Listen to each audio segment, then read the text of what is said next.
And I want to introduce Dave in just a moment, but 2 years ago, a massive 9.0 magnitude earthquake struck off the coast of Japan, unleashing a terrifying tsunami.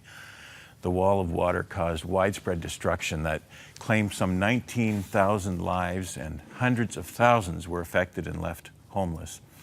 Your support of Crossroads Relief and Development made a big difference in helping many people make it through the difficult days that followed the devastation. Joining us is our Director of Crossroads Relief and Development, David Shelley, who spent time in Japan connecting with our ministry partners on the ground.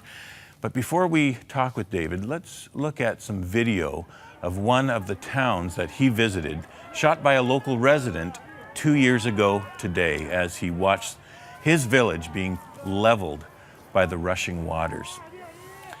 It's hard to imagine as we look at this, all that was taking place there. People were running for their lives, obviously, trying to make it up to higher ground where this man shot this video, and just the village being totally washed away.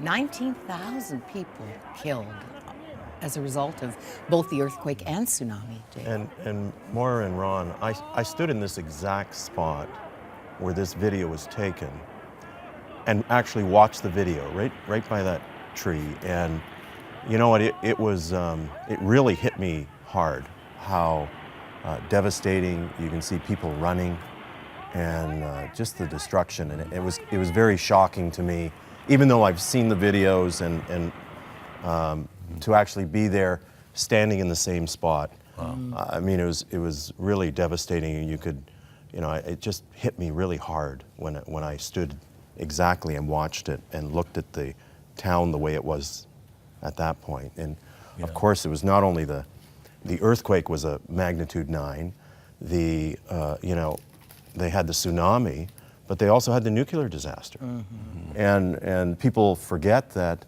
the nuclear disaster was rated about a month after this. So this is 2 years ago today.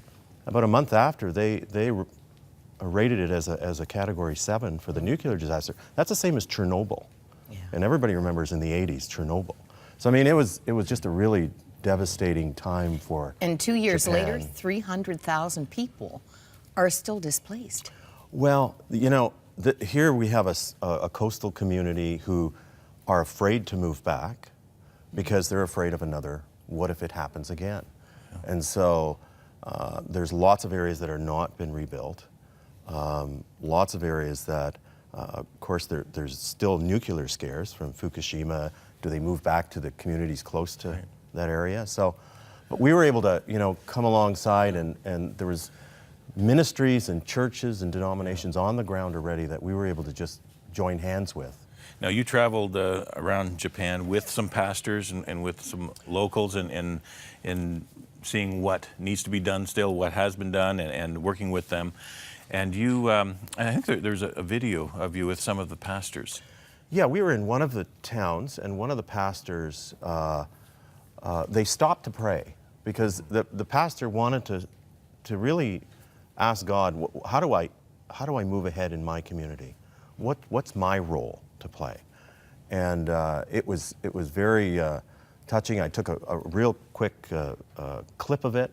Not a very good one probably, but I did take a clip of it. Mm-hmm. And it was nice to see them praying. And I mean, if you look around the community, I mean, there's nothing rebuilt at that point. They're still talking about it and they're still thinking about it. But I was glad that the church got involved in that whole process. I want to see this. And okay, let's have a look. We'll take it. Well, we're just having a prayer meeting, and some young people stopped to pray and to pray a blessing over this place of much destruction. And there's a plan to rebuild. And God's put a vision in this pastor's heart to build and bring back families and communities here. And he has a drawing, a vision, and what we look at in the natural,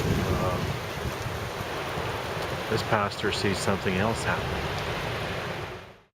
Now, this is a nation that is less than 1% Christian. Right, but you know what? During times of disaster and times of stress, the church rises up. And I think God can use this to impact. I mean, they established community centers where a lot of the food distribution took place.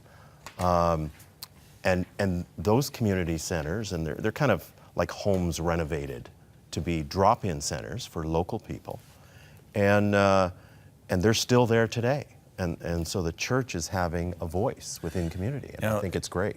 Dave, the people who gave to the emergency need 2 years ago, maybe just let them know exactly how their funds were used. Really, it was, and we've got a few pictures here, it was really for the immediate needs to supply, the blankets and the food and water, and because people were devastated, their homes were gone, and they were trying to survive, and there was hot meals distributed. So we became part of the group, joining hands to supply those warehouses and community centers with food, and just being a place where people can come, have a tea, sit down, talk about the challenges that they were going through. Did I see canned bread? Yes. Canned Would you like bread. some? No. Well, canned bread, of course, it just lasts longer, so you can take it with you and eat it at a later date. That's really the purpose of it. No, I haven't. No.